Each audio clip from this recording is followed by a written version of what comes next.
قدرمن لیدونکو زما تر څنګ دغه بابا به تاسې حتما فیسبوک ټیک ټاک یا یوټیوب کې لیدلی وي چې دا ډېر سخت غورځېدلی. ولې غورځېدلی علت یې څه ده؟ دا موږ سره خوست ولایت کې ده. د ده حال له تاسو سره شریکوو. راځئ دغه بابا موږ سره وګورئ.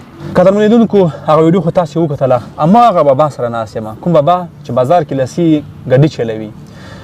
بابا چې کله غورځېدلی د ده فشار صفر ته تللی و. د اوس له شوبخانې راووتو.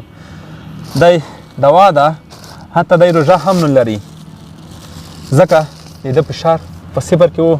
ډاکټرانو ورته وویله چې ته باید روژه ونه لرې، کنولی اوس هم په لاس کې ده. کاکا ولې وغورځېدې؟ علت یې څه و دغه؟ دا خو صاحب داسې و چې ما د لاس ګاډۍ چلوله. ښه بیا مې داسې کار وسو چې زه داسې ستړی سوم، ستومانه سوم، هلته کېناستم. ښه چې کېناستلم هغه یو سړی راغی ما ته چې بابا ولې ناست یې؟ ښه ما ورته چې ستومانه سوم، ستړی سوم، دلته له کېناستم، هلته ګرځمه. ښه مزدوري کوې؟ مالې و مزدوري پسې راوتلی، مزدوري کومه. هغه ذاتي راته وویل چې ښه بابا څومره وخت دې کېږي؟ ما ورته وویل چې 2-3 میاشتې مې کېږي چې راغلی. ویلې ښه ته کور ته دې څه لېږلي؟ ما ورته ویل چې کور ته خو مې څه ګټلي ولاکه یې نه، داسې مزدورۍ خوارۍ داسې څه نشته، خو انشاءالله خدای یو خپل وس کوو، خو چې مې ولاکه لېږلي. ویل دا کور به څه شی خوري یا به څنګه کوي؟ دلته په دغه ځای کې ذاتي په ما باندې ډېر تکلیف راغلی. کور یې سره راته یاد کړ. ذاتي چاچا ما ته ښه شی راکړی و، لکه هغه مې بیخي راته مې کور ټول سترګو کې راتاوېده دغسې. نو ذاتي چې لاړم د شپې مې تب هم شوه پسې، مریض هم شومه، او سینه مې ذاتي بیخي بیا هم راووتم. بیا د محله زله کوله، بازار ته راووتې، ګډوډي چلوله. هغه داسې شپه مې تېره کړه چې په خولو کې د حجاب جو پروت وم. بیا مې ویلې ما ښه څه کوې؟ سهار په کومه اراده راووتې؟ ودوي چې فامیل ته پیسې ګټم؟ خو په دغه اراده راووتم. ډاکټر هغه انجینر صاحب ګاډۍ مې راویسته، ګاډۍ مې راویسته چې راغلم دغه ځای ته راورسېدلم، دمه مې کوله خو دا زړه مې خراب شو. په دا ګاډۍ کې ناست وم، زړه مې خراب شو، نو جګ شوم. دا زړه کې مې ویلې ما زه به داسې یو ځای ته ځان ورسوم چې لږ څوک وي یا څنګه وي. د کندهار ته د حکومت رینجر ولاړه وه، دغه څنګ ته دواخانې والا و. خدای تعالی دې ښه ورسره وکړي چې زه داسې جګ شوم. دا ګاډۍ مې چې ونیوله بیخي په ځان نه مې پېژندلی، خو دا ګاډۍ مې پرېښې نه وه. ذاتي کار چې و دغه مې دغه هم دغه پسې لوېدلی وم، خو زه نه یم پېژندلی ذاتي پیچ چې نور کار چې کړي وي که څنګه داسې لوېدلی وم. بیا دا د دواخانې والا خو زه نه یم پېژندلی، چا وړی وم، د دواخانې ته یې نېستلی وم. دغه دواخانې والا هم راسره و، دغه را نېستلی وم، دلې ته دوی راوړی وم. ذاتي دا ویډیو څنګه درنه شوي وي کاکا؟ دا ویډیو نه خو ولاکه زه خبر شوی یم، نه ما خو هېڅ نه یم خبر. کوم دکاندار و، دوکاندار لکه چې دا ویډیو کې بل شي کې ویډیو یې کول، هغه زم کې راغلی وم، احتیاط شو، خو زه نه یم پېژندلی په ویډیو، خو زه نه یم پېژندلی. اوس کاکا کور کې څه لرئ روژې دپاره؟ که درته ووایم اوس خو څه کوې چې زه راوتلی یم، چې په هغه وخت کې ملاکه د یوې بجې پیسې نه لرل. الله اکبر. نو بس کور د حاله خبرېږي؟ خو تلیفون راته کوي څه وایي؟ چې ښه یو. که دوی نهاره یې درته وایي چې ښه یو؟ زه هر څه ورته ووایم یا ښه یا بد یا څه کومک یا څنګه، هغه یې چې بس ښه یو.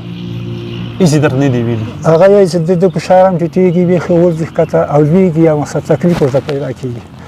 اوس ما ته که ناري که نهاري ما ته څه نه یایي. اوس یې هغه چې دا خپله معامله ده. په سترګو کې اوښکې تویېږي. خیر ده، خیر ده، خدای مهربان. دلته که ما ته څوک، دلته خو ډېر عزتناک خلک دي، خدای تعالی دې ښه ورسره وکړي. ما ته چې لږ څه شي ښه راکړي زما، نو بیا هغه نه تېرېږي، کور مې په سترګو کې تاوېږي. نو خبره داسې ده چې الله تعالی دې موږ د ټولو ثواب جوړ کړي. امین. کاکا اوس دې ملسونه رافي. یو پلار ډېر مهربانه وي په خپل اولادو باندې. یو پلار هېڅکله نه غواړي دا اولادونه وږي شي.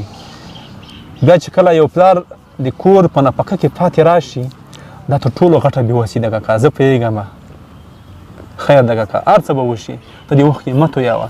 اوس مریض یې اوس راووتلی ډاکټر نه، فشار دې بیا هم ټیټېږي. خیر دی، موږ د سره یې، موږ به سره مرسته کوو انشاءالله. زموږ لیدونکي به سره مرسته کوي. خیر ده کاکا، خیر ده، خیر ده، خیر ده، خیر ده، ته هېڅ هم نه کوې. نو بس قدرمن لیدونکو، کاکا مریض ده، نور یې نه ستړی و.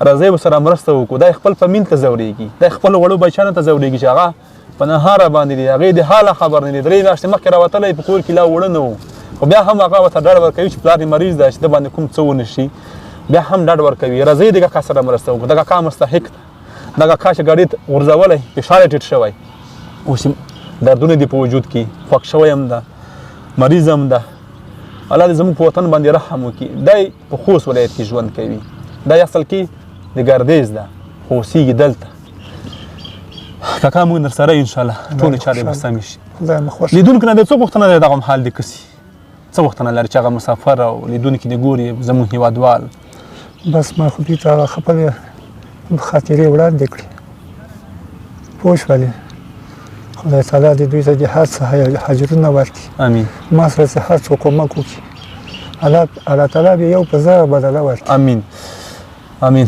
قدم لیدونکو زه ډېر مسکین یم نه هلته کور کې څه شي لرو داسې وس لرو نه دلته مقصد څه شته نو د دې نه مې دا کړه که موږ سره څه مرسته وکړه خواجه غوندې چې الله تعالی به کاکا ستاسو حق ده په موږ باندې په ټولو باندې د حق ده لیدونکو د روژې مبارکه میاشته ده بهترین ځای د صدقې دپاره د زکات دپاره همدغه ده چې یو پلار د خپل کور په نفقه کې پاتې راغلی هغې دپاره یې فشار ټیټېږي حتی په ګاډي باندې ورغورځي دې نه بهترین ځای بل نه پیدا کېږي راځئ چې ورسره مرسته وکړو راځئ د دغه اوږې بچیان چې دي مړوي خو بیا الله پاک ورته رزق رسوي موږ تاسې بوسیله شو چې ورسره مرسته وکړو دا ویډیو درسره شیر کړئ تر څو درسره مرسته وشي او د بل یوې داسې ویډیو په انتظار واوسئ چې دا کاکا په شونډه باندې مسکاره شي موږ تاسې ټولو په ګډه په همکارۍ باندې ده سره مرسته وکړو تر بیا ښې چارې ښه وخت درته غواړم پیوند جامو یې دوه سترګې شرمېږي